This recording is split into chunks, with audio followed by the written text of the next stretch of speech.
regulated militia being necessary to the security of a free state, the right of the people to keep and bear arms shall not be infringed. Welcome to another edition of Bearing Arms, Cam and Company. My name is Cam Edwards. Thanks so much for being a part of the program today.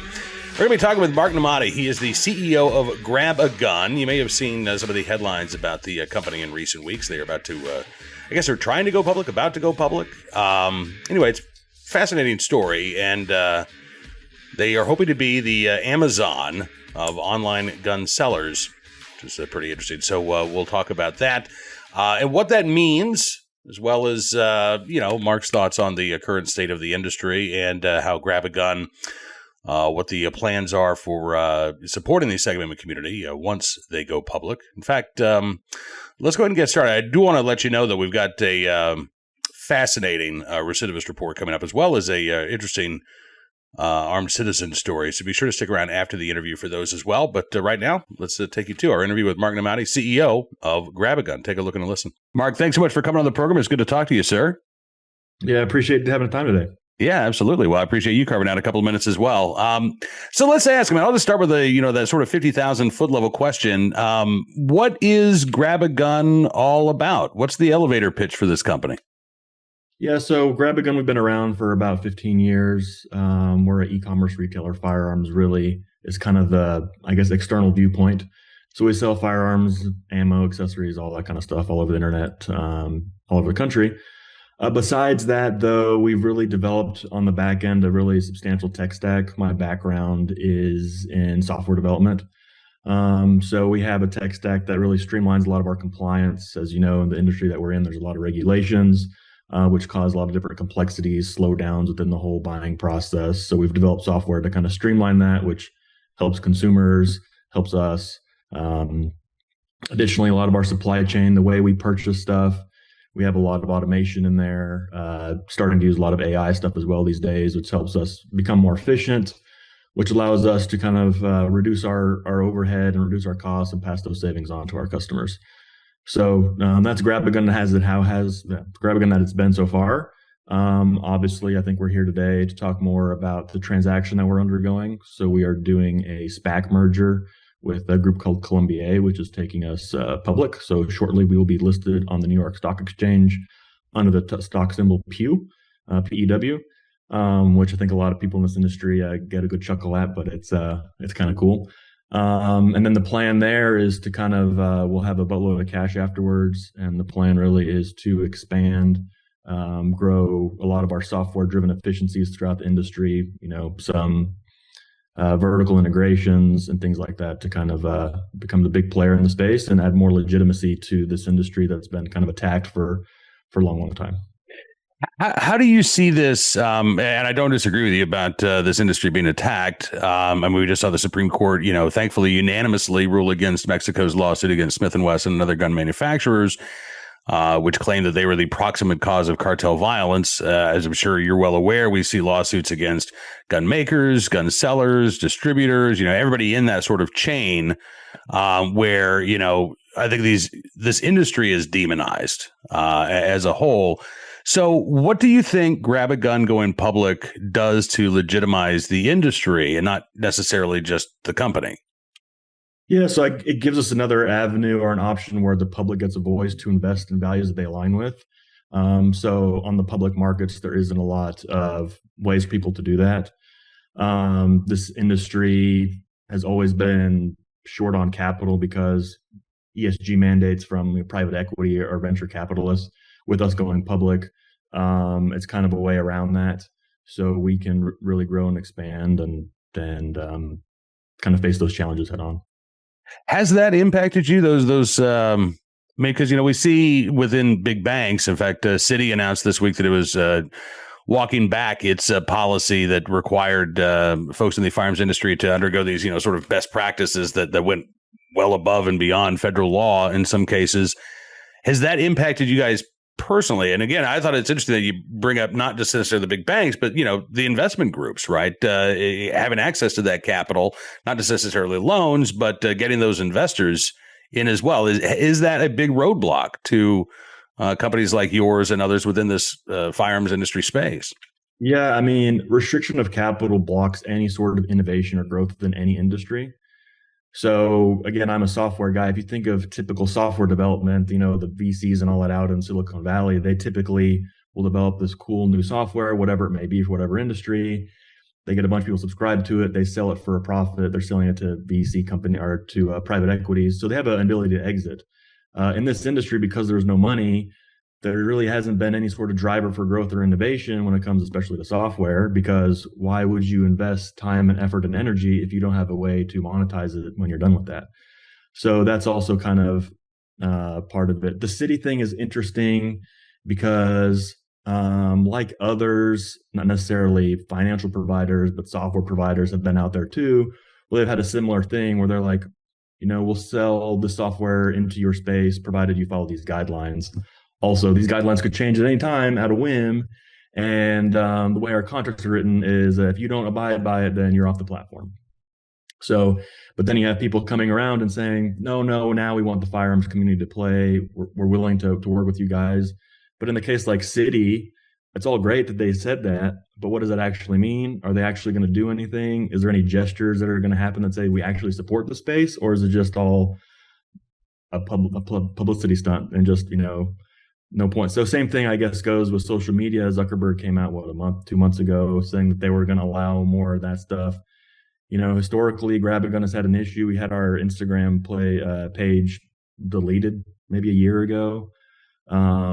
And we weren't selling guns online. We were just literally posting pictures on white backgrounds of, hey, Smith & Wesson or Ruger had a new product release. And they're like, nope, ban that, kill that. Oh, too many posts have been shut down. You're shut down.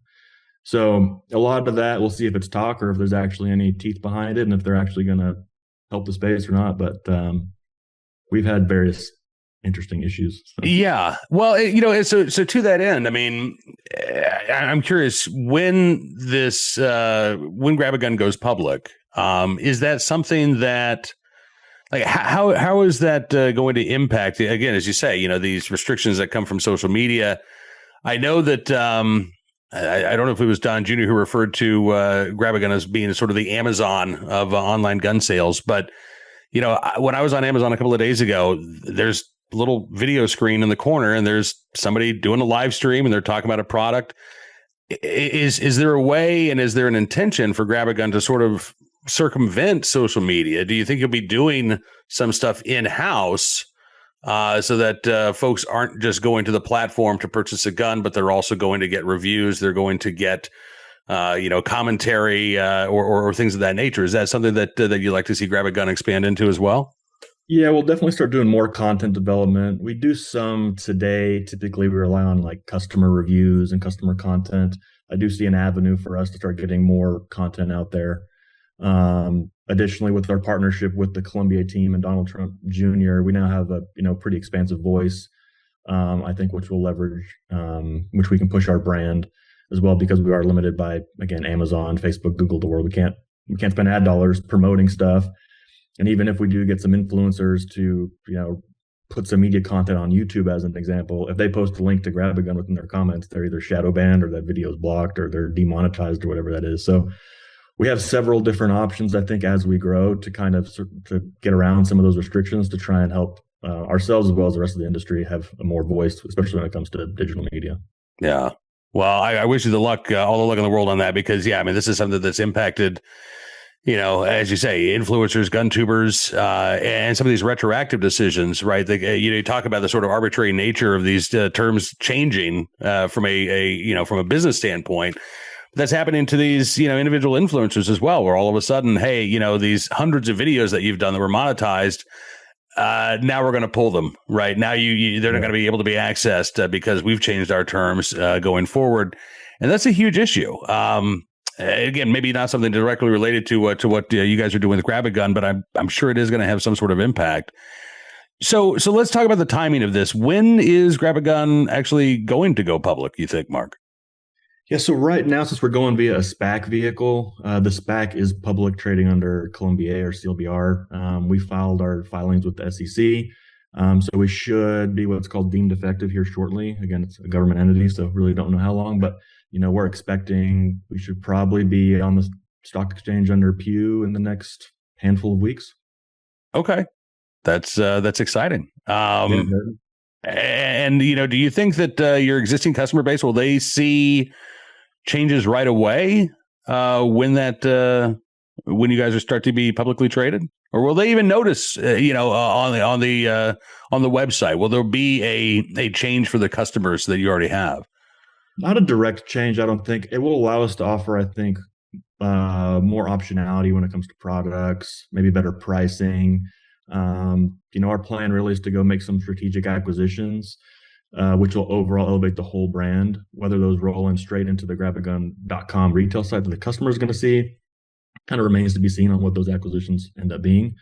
So in short, I don't think they'll see much of a difference. We're still going to stay and offer that same great user experience and shopping experience and customer service experience that we've had for a decade plus. So they should still expect great service from us. Are you concerned at all? Maybe I should say, how concerned are you about what we're seeing at the state level, right? I mean, in DC right now, I think that we're in a pretty good space as far as blocking any anti-industry moves. But, we've seen attorney generals in states like New Jersey and New York go after companies wherever possible. California's Senate just passed a bill requiring background checks for gun barrels, right? I mean, so, that you've got that environment to deal with too. How do you deal with, 50 states, let's say, 20, 25 of them, that view the industry as something to be destroyed, not something to be protected and promoted? Yeah, I mean, it is a little concerning, especially for the customers of ours that live in those geographies. But we abide by all, jurisdictions and all laws. So we have to, in that example, if that California ban on barrels passes, we're going to have to restrict California customers from purchasing a barrel, which is so ridiculous. They're not even serialized. They can't even enforce it, and they know they can't enforce it. But to that end, a lot of other stuff that's serialized, obviously, we rely on our partnerships with FFLs that are in those geographies to understand, their local and state regulations. But we try and maintain that compliance as well. Long term, I hope there's some changes, some Supreme Court cases that get taken up. It was kind of disappointing when Snope was not really heard, but we'll see how that goes. I'm hopeful that stuff will change. That Duncan case in California, following that one very closely. Yeah. If you recall, several years ago we had that Freedom Week, and all our California customers were quite excited for that. So hoping we get something similar that's a little bit more permanent here in the near future, but the system works pretty slow. So yeah, well, yeah, and piggybacking off of that, I mean, how active is GrabAGun now in terms of promoting the segment? Obviously, you're in the firearms industry, but does GrabAGun have any working relationships with any of the 2A groups? And what are your plans going forward when you've got hopefully more capital and more resources? What would you like to see GrabAGun do in the 2A space, not just from a commerce standpoint, but from a protect our constitutional rights standpoint? Yeah, historically, we haven't done too much with that. We try to stay lean and pass a lot of the savings on to customers. So a lot of the money goes into, orchestrating deals versus some of that stuff. With more cash on the balance sheet, I think we're going to make more plays at joining some of these groups, pushing more of that stuff. Our pro forma board has Chris Cox, who you may be familiar with, was the former director of NRA. So he has a lot of connections with lobbying, for pro Second Amendment rights. So we're going to work a lot with him to determine what the best avenue is for some of the options to kind of work with these various 2A rights groups to get stuff done. All right. Well, listen, Mark, again, I appreciate you carving out some time today talking about this. Would love to have you back once Pew is being traded there on the big board. And again, I mean, any last thoughts you have for our viewers or listeners? Oh, no, I appreciate the time today. I mean, we're very excited on what this is going to do, obviously, for our company. We do also think it's very good for the industry as a whole in the Second Amendment. Again, giving kind of more legitimacy by us being able to play in the big space with all these finance guys on Wall Street. And we're not going to take that lightly. So we're going to make sure that our voice is heard and everybody else's is too, and that we're here to fight the good fight that we have for quite a while. And then hopefully our customers and everybody in the industry realizes that's what we're doing. So, all right. Mark Nemati, CEO of GrabAGun. Thanks so much for your time today, man. It was great talking with you. Thanks, Cam. Likewise. My thanks to Mark joining us on the program, and wish them all the best of luck there. Mario chiming in as well. It's been a couple of days for Mario, but yeah, he's still sticking around. All right, let's get to today's armed citizen story, our good deed of the day, and our recidivist report. We'll start there with an unbelievable headline. Fort Wayne man to serve no prison time after reportedly shooting then pregnant wife. Now, that's just one of those headlines that makes you sit up and say, what the bleep is going on here? And unfortunately, I mean, the news story itself is just as troubling as the headline. According to the Journal-Gazette in Fort Wayne, Indiana, Terry Lee Sowles Jr., age 27, charged with felony aggravated battery, criminal recklessness, and criminal recklessness with a deadly weapon, as well as 4 counts of domestic battery. Back in April, he pleaded guilty but mentally ill to aggravated battery by entering a plea agreement, which outlined an 11-year sentence that would all be suspended in lieu of 6 years active probation and 5 years of unsupervised probation. Allen Superior Court Judge David Zint yesterday accepting that agreement, which dismissed Sowles' remaining charges. Now, the shooting happened last April. His wife was in critical condition when she was taken to a local hospital, according to the Journal-Gazette. Sowles initially told police that he had dropped the gun and it fired, striking his wife in the back. A 4-year-old girl was present, though, told police that she had hid in her room after Sowles, quote, hurt her mom. Sowles said his wife had accused him of cheating because of photos that she found on his phone. He denied the infidelity, said his wife didn't believe him. Sowles said his wife placed a gun in her purse as she prepared to leave. Sowles said he planned on locking up the gun in a bedroom, but he threw the gun to the ground after another verbal exchange. He also said the gun did not have a live round in the chamber, so he was unsure of how it fired. Police said evidence showed that the bullet traveled in a straight line through glass. It was not fired upward as if the gun hit the ground and fired, according to court documents. Now, if Sowles had been convicted on all charges, he would have faced up to 45 years in prison. I understand. I don't like it, but I understand that the vast majority of criminal cases in this country get resolved through a plea deal. What is completely unacceptable to me, however, is a violent crime involving a pregnant woman as the victim, resulting in no prison time whatsoever. So I was curious about this guilty but mentally ill pleading. Is that something I thought, well, maybe that was the extenuating circumstance, right? But he wasn't ordered to an inpatient psychiatric hospital. He was placed on supervised probation. So I did a little bit of research about this this particular pleading in Indiana law.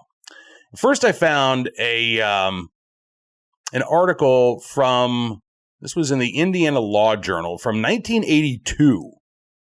And I'm not going to read the entire thing, but I'll read the abstract to you. It says, this law, guilty but mentally ill, and other changes in the criminal law were a response to a public perception that the insanity defense constitutes a loophole within the criminal justice system.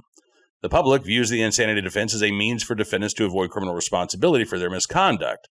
However, the guilty but mentally ill statute is an anomaly in the law because it leads jurors to reject valid insanity claims of defendants. It implies a false promise to the jury that guilty but mentally ill defendants will be punished for their crimes and at the same time be compassionately treated for their mental illness, thereby satisfying competing social policies of the criminal law, treatment and responsibility. However, this law review article said, such a ruling actually guarantees no such treatment for defendants convicted under it. A guilty but mentally ill offender is simply a guilty offender for the purposes of disposition upon conviction. And for this reason, the author said the statute should be repealed. So, all right, so that's what somebody said about the law 40 years ago, right? I mean, that's a long time. Things can change. So I looked up the actual statute in Indiana law as it exists today. And this is what Indiana law says. If a defendant who is found guilty but mentally ill at the time of the crime is committed to the Department of Correction, the defendant shall be further evaluated and then treated in such a manner as is psychiatrically indicated for the defendant's mental illness. But if the defendant who is found guilty but mentally ill at the time of the crime is placed on probation, the court may require that the defendant undergo treatment. Now, there is nothing, again, in this Journal-Gazette story that indicates that Sowles Jr.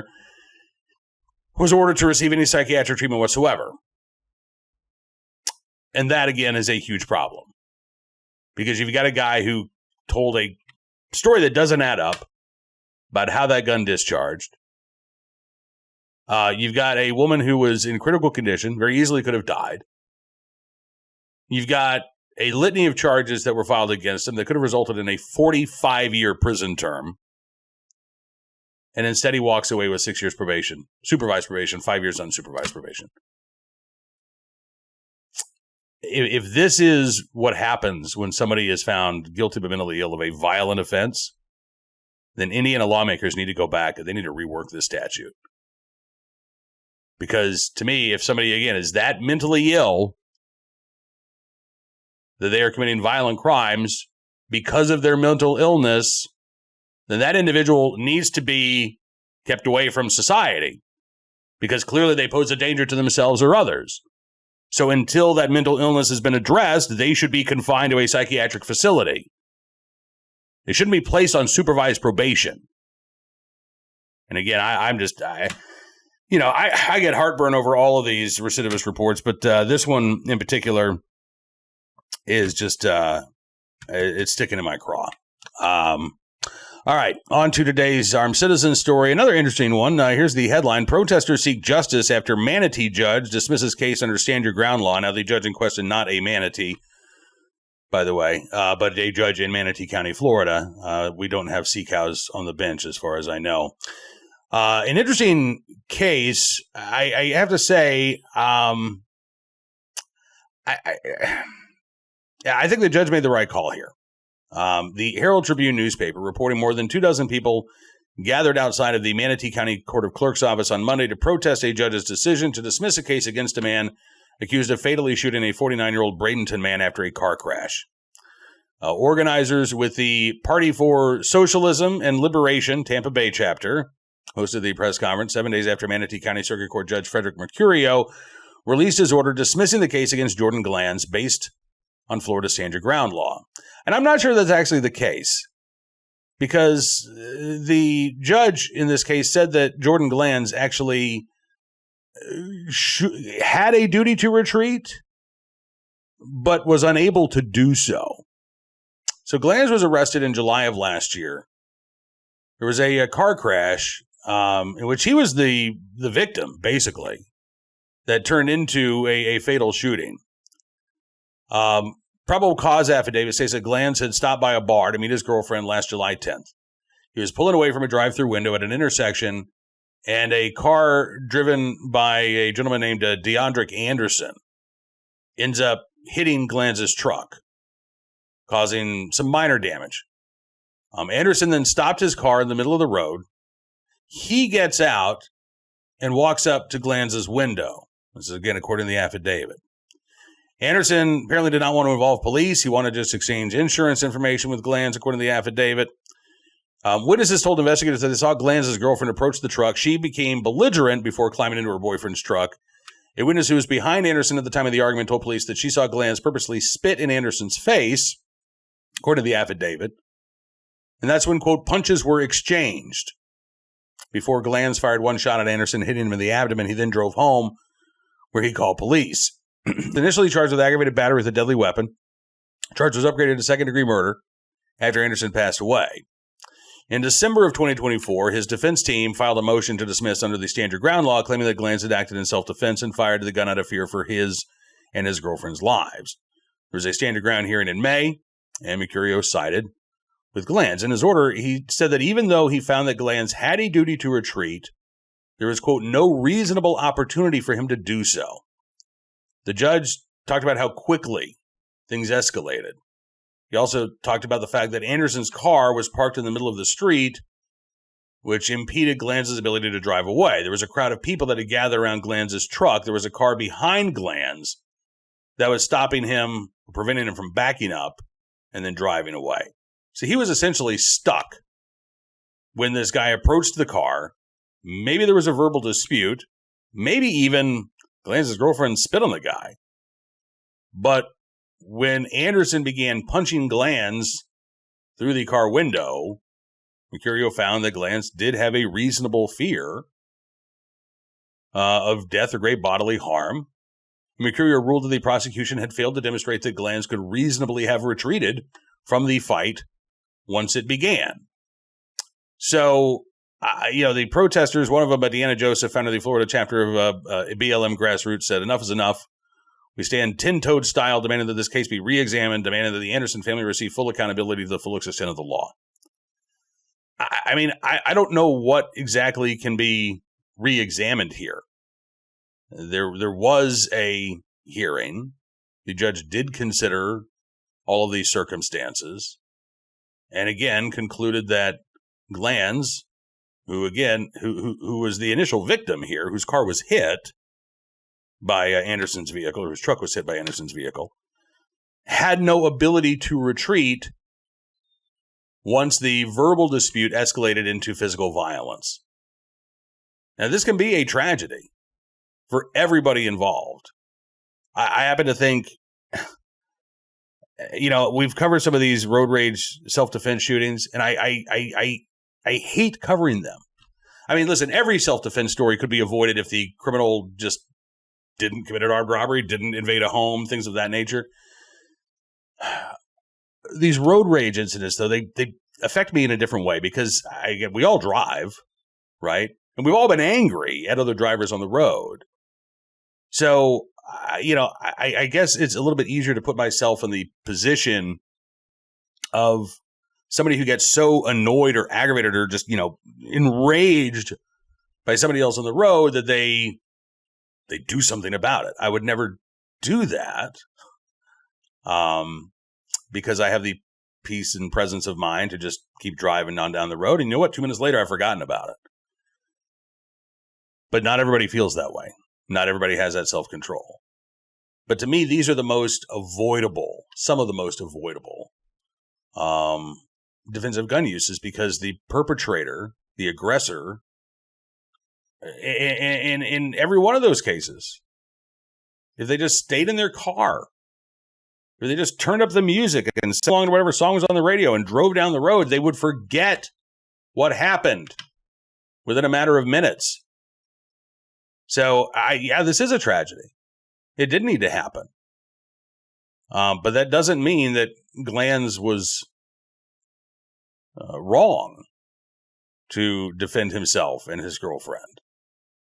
Anyway, we'll keep our eyes open for any more details. I don't think this case is going to be reopened or re-examined, but we'll see. Finally today, our good deed of the day from Lake Charles, Louisiana, where I got to tell you, I want to live in a place where this is a headline. Good Samaritan returns stuffed animal to little boy. I want to live in a place, I guess I kind of do live in a place where there's just not much going on. But I love this. I love this story. Here is the little boy in question, along with his stuffed animal. The story itself, by the way, is just as cute as the actual headline goes. So the stuffed animal in question is a stuffed dog named Dog. And Grayson is the little boy who is a dog's owner. As Channel 7 News in Lake Charles reports, Grayson lost Dog last week, but thanks to a good Samaritan in the community, Grayson was quickly reunited with his stuffed friend. Keidra Clark, who's Grayson's mom, says, we didn't realize we were missing Dog until that night whenever it was time for him to go to bed. And so we looked high and low for Dog, and we couldn't find Dog. Ashley France was doing some grocery shopping the same night the dog went missing. She said, I was walking out of the self-checkout on the end, and I saw it laying right there, and I was like, well, that looks really loved. Like, it's not a new toy. Like, it's been through some things, France said. She said her daughter had also misplaced one of her toys when she was young, and she remembered the sleepless nights, the tears. So she said, I just knew I can't leave that dog just laying there, knowing that somebody out there loves it that much. So I was like, I'm just going to take it. I'm going to put it on social media, and I'm going to see if I can find the owner. So she posted it. In less than an hour, Clark ran across the post, and she was able to get in contact with Franz. Clark says, as a mom, it touched my heart. Something so small. Anybody could have just walked by a little dirty-looking dog and not have thought anything of it. But she took the time to pick it up and actually made a post about it. And not only that, she had over 200 shares. And so not only her, but the people in the community played a big part in helping us find Dog. This is, I think, my favorite part of the story. So before Dog was returned to Grayson, Franz put together a scrapbook some pictures of some adventures that she and Dog went on. Fran said it would help maybe understand where he went. So like if he loses him again or something else happens, he would just have a way to put it together. The Dog's just having fun and maybe make it hurt less. So I don't know, she said. Maybe just something he can look at one day and just a cute little memory that Dog had some adventures. She says that she hopes the Clark family keeps in touch and that Dog is always welcome to come and visit. So there you go. In the right place, at the right time, willing and able to do the right thing for a little boy who had, again, she didn't know anything about it, but for a little kid who had lost his stuffed animal, Ashley Franz, as well as those folks who shared Ashley's post, we thank you for your very, very good deed. All right, that is going to do it for this edition of Bearing Arms Cam & Company. I want to thank you for being a part of the program as always. Looking forward to seeing you again here tomorrow. I'll be on with Carl Higbee this afternoon on Newsmax in the 5 p.m. Eastern hour, talking 2A Tuesday stuff. Hope you can tune in for that as well. And be sure to check out BearingArms.com throughout the day. We are keeping you up to date on all of the latest Second Amendment news and information from across the nation. Yesterday, big legal day. We've got some more legal stories as well, but the legislative items coming up as well. And we'll see if David Hogg stays on the DNC, the vote to either keep him or remove him as a co-chair of the DNC taking place today. So we'll have an update for you on that as well. Enjoy the rest of your 2A Tuesday. We'll see you back here tomorrow. Until then, be well. Be safe.